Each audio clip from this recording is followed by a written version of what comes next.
மாமியார் மருமகள் சண்டை வரும். சரி, மாமியா சொல்லுவா, என்ன சொல்லுவா, தும்பு நாக்க மாட்டாம கோயில போய் இருந்துட்டு வரேன் போ. கோயில போய் அழைக்க போனா அங்க விழுக்காரி பிடிச்சு கிடக்கும். இங்க வந்து உரக்க வருதா, உரக்க வருது, கள்ளிப்பாலை ஊத்துது, இங்க வளர்ந்து வர கள்ளிப்பாலை வந்து இங்க வந்து அப்படி பேசுவோம். சரி, அப்போ காசிக்கு வருகிறார் ஒன்னம்பல பாண்டியன். ஒண்ணு இப்படி வெயில முட்டை கட்டிக்க. சரி, காசியிலே வேதியர் குளத்துல உள்ள ஆமையோ உற்சாகமா இருக்கணும்.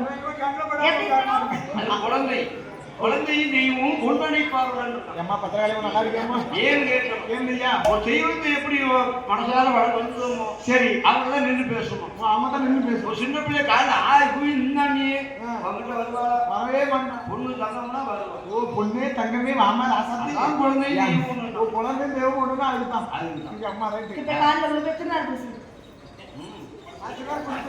அப்புறம் எடுத்துட்டோமா நீ கப்பரை எடுத்து பார்த்தா நாளைக்கு அங்குடி போனா தவசி கிட்ட பெரிய கப்பரை எடுத்து ஒண்ணே இங்குடி போனா சாமியாட்ட சின்ன கப்பரை எடுத்து ஒண்ணே இருந்து தாத்தா தோளுக்கு இது வித்துறோம்.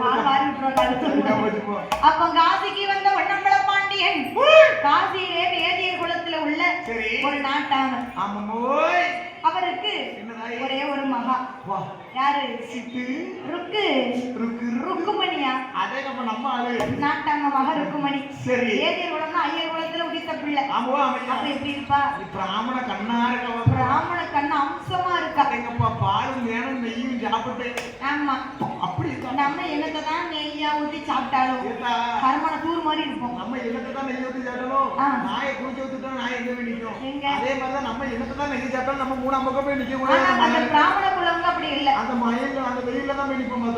அப்படிங்கும்போது நெய் சோறு சாப்பிட்டாலும் சரி, பால் சோறு சாப்பிட்டாலும் சரி, கருப்பு தான் அழகு, காரம் தான் ருசி தான். நம்ம கருப்பாயிரும். அவன் அப்படி கிடையாது. வீட்டிலே சாப்பிட்டு சாப்பிட்டு தூங்குறவன். அவன் தூங்கி எந்திரிச்சாலும் அப்படி ஃப்ரெஷ்ஷா இருப்பான். ஃப்ரெஷ்ஷா ஹாப்பி மாதிரி. ஆமா. சரி, அப்ப ஒரு நாளைய தினத்திலே ஆமாம்மா அந்த பொன்னம்பல பாண்டியன் காசிமா நன்னகரத்திலே வந்து பயணி காய்ச்சிட்டு இருக்கக்கூடிய நேரம். சரி, ஒரு நாளைய தினத்திலே ஆமையோ யார் வாரா? அப்ப என்ன வியாபாரம் ஓடுது நம்மகிட்ட? என்ன பயணி பயணி பயணி பயணி. ஏன்னா அண்ணன் தம்பி 7 பேருக்குமே என் தாய் பத்திரகாளியமா பணம் ஏற சொல்லி கொடுத்திருக்கா. தொழிலே நம்மகிட்ட என்னது? எங்க போனாலும் தன் தொழில கையில வச்சிருக்கணும். ஒண்ணு நம்ம பணம் மேல ஏறி பொழைக்கணும். ஆமா. இல்லன்னு சொன்னா நம்ம வியாபாரம் பார்த்து பொழைக்கணும்.